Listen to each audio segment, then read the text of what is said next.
Gold, trusted gold buyers. మీరు తాకట్టు పెట్టిన బంగారాన్ని విడిపించి ఈ రోజు ఉన్న మార్కెట్ ధరకు కొనబడను. భగవంతుడు ఇచ్చిన పెద్ద అదృష్టం నాకు 7 అక్కయ్యలు ఉన్నారు.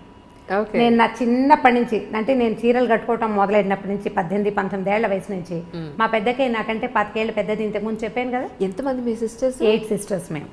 మీతో కలిపా? నాతో కలిపి మేము 8 మంది. ఒక అన్నయ్య ఉన్నాడు మాకు. మొత్తం 9 మంది. మొత్తం 9 మంది. నేను చివరిదాన్ని. ఓహో. నేను సంగీతం క్లాస్కి మా పెద్దక్కయ్య కొత్త చీరలు కట్టుకెళ్ళటం ఎన్నిసార్లు చేశాను. మా అమ్మవి పెద్దక్కవి మా నాన్నగారు అప్పటికే లేరు.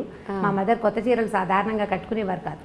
చీరలు ఎవరైనా ఆవిడ కొనుక్కున్నా ఎవరైనా పెట్టినా ఆ చీర నేను కట్టుకెళ్ళిపోయేదాన్ని. ఏదో ఒక బ్లౌజ్ వేసుకుని ఏదో ఒక చీర కట్టుకోవడం. మా పెద్దక్కయ్య పెంచారండి 8 మంది ఆడపిల్లల్ని. ఒక్క ఆడపిల్లల్ని పెంచడమే అసలు చాలా కష్టంగా ఉంది ఈ రోజుల్లో.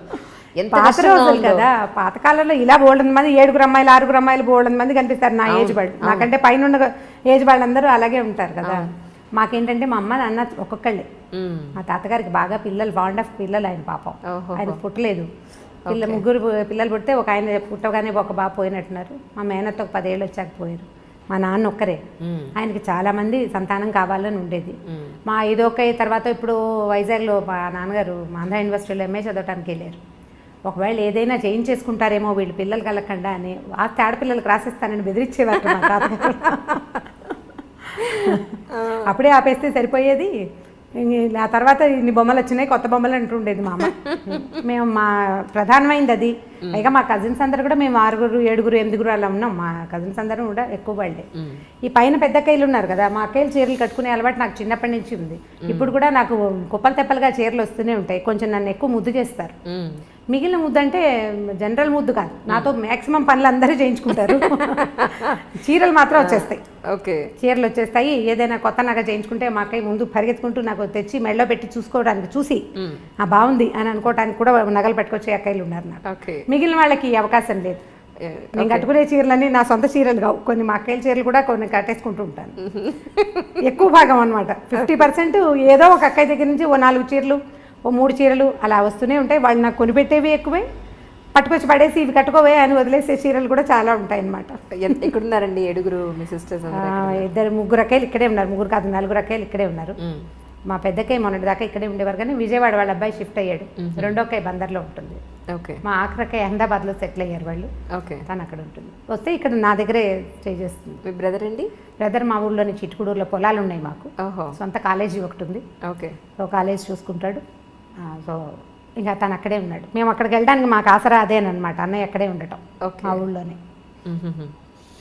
అవును. ఇంకోటండి, అసలు ఆస్పీషియస్ డే ఏదైనా వస్తే, ఇప్పుడు ఏమంటారు, గురు పౌర్ణిమ వస్తే సాయిబాబా గుళ్ళని కిటకిటలు ఆడిపోతూ ఉంటాయి. అసలు రోడ్ల మీద ఈ మూల నుంచి ఆ మూలకి మొత్తం లైన్లు కట్టేసి ఉంటారు వాళ్ళు. ఆ రోజు తప్ప ఇంకెక్కడ ఎప్పుడు ఎక్కడ దేవుడు కనపడ్డా అన్నంతగా రోడ్లు బారు తీరిపోయి ఉంటాయి. సో ఇటువంటి భక్తి, దీని భక్త, ఇది పిచ్చ, ఏమంటారు దీన్ని అసలు? పర్వదినాల్లో అన్ని గుళ్ళు కిటకిటలాడుతూనే ఉంటాయి. అన్ని గుళ్ళు, ఇదేదేం లేదు, అన్నీ. అవును, ఇదివరకు పర్వదినాల్లో కొన్ని కమ్యూనిటీస్ వాళ్ళే గుళ్ళోకి వెళ్ళటం అనేది ఉండేది. అంటే నేను అనుకుంటాను, నా ఉద్దేశం, ప్రవచనకర్తలు పెరిగేసరికి ఇదివరకు ఏంటంటే ఏదో హరికథ అని గుళ్ళో ఏదో ఒకళ్ళు చెప్పేవాళ్ళు. అప్పుడు కొద్దిమంది వినేవాళ్ళు. అందులో కొంతే గుర్తుపెట్టుకుని కొద్దిమందే చేసేవాళ్ళు. ఇప్పుడు ఏమైందంటే మనం ఏ దాని చేసినా పొద్దు నుంచి సాయంత్రం దాకా అన్ని రకాల టీవీలలో పెద్దవారు చాలామంది రకరకాల మాటలు చెప్తుంటారు. సో ఇలాంటప్పుడు ఇక్కడికి వెళ్ళాలి అనే మాట మనం పదే పదే వినటం వల్ల, ఇది చేస్తే ఈ ఫలితం దొరుకుతుంది అనేది బాగా ఎక్కువగా తెలుసుకోవటం వల్ల జనాలు ఎక్కువ గుళ్ళకి వెళ్తున్నారని అనిపిస్తుంది. నేను ఏ పర్వదినాన సాధారణంగా గుళ్ళోకి వెళ్ళను నేను. ఎందుకంటే ఇగో ఈ గోల భరించలేకే అనమాట. చాలామంది జనాలు ఉంటారు కదా, ఎందుకు వచ్చిందిలే ఇంత గోల్లో వెళ్తాము అని. ఇది ఇలా అవేర్నెస్ పెరగటం, మనం అవేర్నెస్ గురించి మాట్లాడుతుంటాం కదా. అవేర్నెస్ వేటిలో పెరిగింది, ఆరోగ్యాల పట్ల, తర్వాత ఏమో పొల్యూషన్ గురించి అవేర్నెస్ పెరిగింది, నీళ్లు పాలు వాడకం పట్ల, ఫలానావి తినచ్చు తినకూడదు, ఇవన్నీ అవేర్నెస్లు పెరిగినాయి కదా. ఈ భక్తి అనే అవేర్నెస్ కూడా సోషల్ మీడియా వల్లే ప్రవర్ధమానంగా ఉంది. దానివల్లే బాగా తెలుసుకుంటున్నారు జనాలు. గురు పౌర్ణమి నాడు వెళ్తే బాబా గారిది లేదా గురుగ్రహం తాలూకు అనుగ్రహం బాగా కలుగుతుందని, ఇప్పుడు దగ్గరలో ఉండే గురువు తాలూకు దేవాలయాలు ఏమున్నాయో అక్కడక్కడికి వెళ్తారు. అది సహజంగా జరిగేదే కదా. మనం ఎక్కువ తెలుసుకున్నాం అనుకోండి, ఆటోమేటిక్గా చేస్తాం. ఫలానా ఫోన్ బాగుంది అని మీరు అడ్వర్టైజ్మెంట్స్ పదే పదే చూస్తే శాంసంగ్ కొనుక్కుంటాం. అట్లా అవుతుంది. అందులో అనుమానం ఏం లేదండి. ఎందుకంటే 20 ఏళ్ల క్రితం ఇంత ఉండేది కాదు. 10 ఏళ్ల క్రితం కొంచెం పెరిగింది. ఈ 10 ఏళ్లలో విపరీతంగా పెరిగింది. మీరు ఏ పర్వదినాన్ని చూడండి, శ్రీనగర్ కాలనీ వెంకటేశ్వర స్వామి గుడిలో ఉత్తర ద్వార దర్శనం అంటే ముక్కోటి ఏకాదశి నాడు ఆ ఎదురుగుండా ఉన్న సందుల్లో గణపతి కాంప్లెక్స్ వైపు కూడా జనాలు క్యూలో కనిపిస్తారు. అక్కడి నుంచి క్యూగా వెళ్తూ ఉంటారు. అంటే వెంకటేశ్వర స్వామిని తిరుపతి వెళ్ళే చూడక్కర్లేదు, శ్రీనగర్ కాలనీలో చూడొచ్చు, లేకపోతే జూబ్లీ హిల్స్ రోడ్డు మీద ఉన్న వెంకటేశ్వర స్వామి. అసలు ఆ గుడి ఇంతే చిన్నగా కనిపిస్తుంది మామూలు రోజుల్లో. ఈ పర్వదినాల్లో మనకి విపరీతంగా పువ్వులతోటి అలంకారం చేస్తారు. ఆ రోడ్డంతా బ్లాకు. ఇక నానావిధ భక్త సమాజాలు అక్కడే ఉంటాయన్నమాట. ఆ ఒక రోజులో చూడకపోతే మనకి బోళ్ళని పాపాలు చేసేసాం. నువ్వు ఏం చెయ్యి ఇది నేను కడిగేస్తుంది, ఎలాంటి పాపాన్నైనా ఇది తొలగిస్తుంది అనే భావం వల్లే భక్తి పెరిగింది. అంతే. రమగారు, ఇది నా ప్రశ్న ఏంటంటే, పెళ్ళికి ముందు ప్రేమ అనేది కనపడుతుంది. ఈ మధ్యన నా సినిమాలో కూడా చూసాను, పెళ్లి తర్వాత ప్రేమ అనేది కనిపించదు, బాధ్యతే ప్రేమ అని చెప్పని విన్నది. ఆ మాట నన్ను నిజంగా చాలా చాలా ఆలోచింపచేసింది. ఏంటంటే, పెళ్ళయింది ఒక అమ్మాయికి కొత్తగా అప్పుడే పెళ్ళయింది అనుకుందాం. ఆ హస్బెండ్ నుంచి జనరల్గా ఒక కామన్ అమ్మాయి ఏం ఎక్స్పెక్ట్ చేస్తుంది? సాయంత్రం వచ్చినప్పుడు తనతో చక్కగా ప్రేమగా మాట్లాడాలనో, ప్రశాంతంగా దగ్గర తీసుకోవాలనో, కాసిన పువ్వులు తీసుకురావాలనో, ఇద్దరు కలిసి గుడికి వెళ్ళాలనో, ఇద్దరే కలిసి ఏకాంతంగా ఉండాలనో ఇవి ఎక్స్పెక్ట్ చేస్తుంది. కానీ రాను ఏదో సినిమాలో లేదా మన ప్రోగ్రాంలో కొత్తగా పెళ్ళైన ఆ ములబాటం ఆ మోజు 1 year ఉంటుంది, ఆ తర్వాత అంతా ఇలాగే ఉంటుంది అన్నట్టుగా ఇక ఆ తర్వాత అంతా బాధ్యతలే కనపడుతూ ఉంటాయి. మళ్ళీ అలాంటి ప్రేమ కనిపించదా అంటే అప్పుడు ప్రేమ లేనట్ట, లేకపోతే పెళ్ళైన తర్వాత ప్రేమ కనపడదా? మీ ఉద్దేశ ప్రకారం ఏమిటి? మీరు 80sలో ప్రేమ కథలు అడుగుతున్నారు. లేటెస్ట్ ఇది కాదు ఇది. మా వాళ్ళదంటే నువ్వు ఇంకా అక్కడే ఉండిపోయావు. నిజం. ఇంకా పువ్వులు తెస్తాడు పెట్టుకునేందుకు. ఏ పిల్ల జడేసుకుంటుందో చెప్పండి? ఒకటి ఆ జడేసుకోదు, ఉద్యోగం చేస్తుంది. ఒకటి గుడిలోకి వెళ్దాము అనగానే వాడి పిచ్చివాడిలా తోస్తాడు అమ్మాయికి. మీరేం అనుకోకండి, ఇలా ఇప్పుడు జరిగే సంగతి అదే. గుడికి గోపురానికి ఉండదు, వీళ్ళు మాల్స్కి వెళ్తారు, సినిమాలకు వెళ్తారు, కలిసి సినిమాలకు వెళ్ళే పిల్లలు జంటలు, ఇద్దరు కలిసి ఒకటే సినిమా ఏదో ఫేవరెట్ సినిమా పెట్టుకుని చూసే జంటలు కోకొల్లలుగా కనపడుతున్నారు. ఒకళ్ళు క్యాబ్ బుక్ చేస్తారు, ఇంకొకళ్ళు సినిమా టికెట్లు బుక్ చేస్తారు. మీకు ప్రేమలు లేవు అని అనుకోవటానికి వీల్లేదు. పైగా ప్రేమ అంటే ఏమిటి? ఇలా మారిపోయిందా? మారలేదా మరి? అంటే ప్రేమ ఆ రూపంలో లేదు, వేరే రూపంలో ఉంది. అంటే మీరు అనుకునే రూపం, మీరు సినిమాటిక్ 80sలో సినిమా కథే చెప్తున్నారు మీరు. మీ క్వశ్చనే 80 క్వశ్చన్.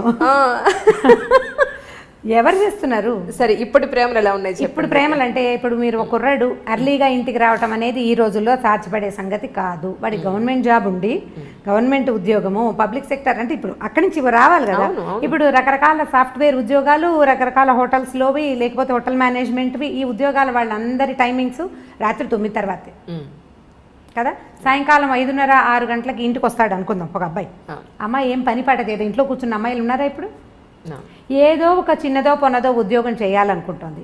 అది చచ్చినో దేవుడా అన్నట్టు వస్తుంది. అప్పుడు వీడు చేతులేసి దగ్గర తీసుకుంటానంటే చచ్చి వచ్చాను ఏమిటి నువ్వు చేతులు వేస్తావు అనరు? అవును అంటారా? అనరా? డెఫినెట్, ఖచ్చితంగా అంటారు. అవును కదా. ఇప్పుడు ఈ 80 ప్రేమ కహాని ఇప్పుడైతే నడవదు. అవును. ఇప్పుడు మనకు నడిచేది ఏమిటంటే వీళ్ళిద్దరూ కొట్టుకు చావకుండా ఉండటమే ప్రేమ. అంతే. ఈ కొట్టుకు చావకుండా ఉండాలంటే నీ ఉద్యోగం టైమింగ్స్ వేరు, నా ఉద్యోగం టైమింగ్స్ వేరు. మీ ఆఫీస్లో హాయిగా ఉంటుంది, మా ఆఫీస్లో కాల్చుకు తింటున్నారు, ఇలాంటి పాయింట్లు. లేదా నీకు ఉద్యోగం, నీకు ఒక 15,000 జీతం పెరిగింది, నాకు 10,000 పెరిగింది, అలాంటి విషయాల మీద పోట్లాడుకోకుండా ఉండి వీళ్ళు పేరెంట్స్ని ఎంతసేపు మధ్యలోకి తీసుకొచ్చి మీరు పెళ్లి చేశారు. ఇది ఇప్పుడు లవ్ మ్యారేజ్ అయితే వేరే కదా అనుకోండి. ఇప్పుడు అరేంజ్డ్ మ్యారేజ్ అయితే అమ్మ నాన్న చేరుతుంటారు కదా మధ్యలో. వాళ్ళని ఎంతసేపు ఏమంటారు, పంచాయతీలకు పిలవకుండా ఉంటే దాన్నే ప్రేమ అనుకోవాలి ప్రస్తుతం. ఏ పంచాయతీ లేదంటే వాళ్ళు ప్రేమగా ఉన్నట్టు. మీకు ప్రేమ అంటే ఇబ్బంది పెట్టకుండా ఉండటము ప్రేమ. అంతేగాని సినిమా చూపించటమో, బయటికి తీసుకెళ్ళటమో, ఏదైనా తినిపించటమో దాన్ని పూర్తి స్థాయి ప్రేమగా అనుకోవడం మనకి వీల్లేదు. ఇప్పుడు ఇబ్బంది పెట్టకూడదు, సతాయించకూడదు, ఎంతో కొంత హెల్ప్ఫుల్గా ఉండటం, దాన్నే ఈ రోజుల నాటికి ప్రేమని అనుకోవాలనిపిస్తుంది నాకు. ఇప్పుడు అమ్మాయి ఏదో ప్రెగ్నెన్సీ, ఆఫీస్కి వెళ్తుంది, ఎట్లా కష్టపడి వెళ్తుంది, దానికి కొంచెం హెల్ప్ చేయటం, కొంచెం పని చేయటం, ఆ అమ్మాయి వచ్చేసరికి పనులు పేర్చి ఉంచకుండా కొంత పని అయినా చేసి కూర్చోబెట్టి వీడే సరుకులు కొనుక్కొచ్చి అవన్నీ చేయక్కర్లేదు, కొంత హెల్ప్ చేస్తే చాలు. మనం ఎలా తెలుసుకుంటున్నామంటే అడ్వర్టైజ్మెంట్స్లో కూడా అవే కనిపిస్తాయి. అమ్మాయి కాళ్ళు చాపుకుని కూర్చుంటే మొగుడు ఇల్లు వాకిలి తుడుస్తూ కనిపిస్తాడు. అది చూసి వీళ్ళు నువ్వు అలా తుడవట్లేదు అంటే ఎవరు తుడుస్తారు? ఎక్కడైనా జరుగుతుందా అట్లా? ఎక్కడా జరగదు. నువ్వు ఒళ్ళంచకుండా కాళ్ళు చాపు కూర్చుంటే నీకు నార్మల్ డెలివరీ ఎలా అవుతుంది? నువ్వు పిల్లడికి పాలిచ్చి ఎలా పెంచుకుంటావు? నువ్వు 4 పనులు చేసుకుంటేనే బాగుంటుంది. పనులు 4 చేసుకుంటే అన్ని రకాల పనులు చేసి నువ్వు చెయ్యలేని పనికి అతని సహాయం తీసుకోవాలి. చేయగలిగే పనులకి సహాయం తీసుకుని కాళ్ళు చాపు కూర్చోవాలంటే ఏం పద్ధతులు అవి? దాని ప్రేమ అని అనడానికి వీల్లేదు, ఓవరాక్షన్ అని అంత ఓవరాక్షన్ చేయక్కర్లేదు. ఇబ్బంది పెట్టకుండా ఉండటమే ప్రేమ అని నేను భావిస్తాను. స్టవ్ మీద పాలు పెట్టాం, పాలు పొంగుతున్నాయని హాల్లో నుంచి చెప్పకూడదు. అప్పుడేదో పని చేసుకుంటుంటే మగవాడు వెళ్ళి స్టవ్ ఆపాడండి, అది ప్రేమ. లైట్ ఫ్యాన్ వదిలేసావు అని అనకుండా వీళ్ళు అటు నుంచి వస్తూ లైట్ ఫ్యాన్ వదిలేసి చాలామంది ఏం చేస్తారంటే అక్కడ చూసి వచ్చి హాల్లోకి వచ్చేసి ఆ గదిలో లైట్ ఫ్యాన్ ఎవరి కోసం తిరుగుతున్నాయి అని అడుగుతారు. అవును కదా, దాన్ని ప్రేమ అనరు. ఆపేసి ఫ్యాన్ వదిలేసి వస్తున్నావు కరెంట్ వేస్ట్ అని క్లాస్ తీయచ్చు, దీని ప్రేమ అనిపించుకుంటుంది. కొంచెం క్లాస్ తీసే ప్రేమ పర్వాలేదు, ప్రైవేట్ క్లాసులు తీసే ప్రేమలు కూడా కొన్ని ఉంటాయి. నువ్వు అన్నీ ఇలాగే చేస్తున్నావు ఈ మధ్య అని వాళ్ళు ఆ పని చేసేసి చెప్పడం. ఇప్పుడు ఇది కూడా చేయకుండా ఏమీ చేయకుండా ఉంటే మాత్రం దాని ప్రేమ అంటానికి వీల్లేదు. ఇంత మాత్రం ప్రేమని ఈ రోజుల్లో ఎక్స్పెక్ట్ చేయొచ్చు. అంతేగాని సినిమాటిక్గా సాయంకాలం అయ్యేసరికల్లా వచ్చేసి మనకు పనులు చేసి పెట్టేసి మన బయటికి తీసుకెళ్ళేసి వాడు ఎంత చచ్చిపోతున్నారు, ఇవాళ రేపు ఉద్యోగాల్లో ఎంత స్ట్రగుల్ అవుతున్నారు. ఉద్యోగాల్లో పోటీ, ట్రాఫిక్లో హడావిడి, ఎంత బాధపడుతున్నారో. పైగా ఎంతసేపు నెల తిరిగేసరికి వచ్చేసే ఈఎంఐలు, ఈ లోన్లు, క్రెడిట్ కార్డులు, అవన్నీ మన వెసులుబాటు కోసం ప్రతి వస్తువు పదునైన కత్తే కదా. క్రెడిట్ కార్డు ఎంత సంతోషంగా ఉండేదో కొత్తల్లో.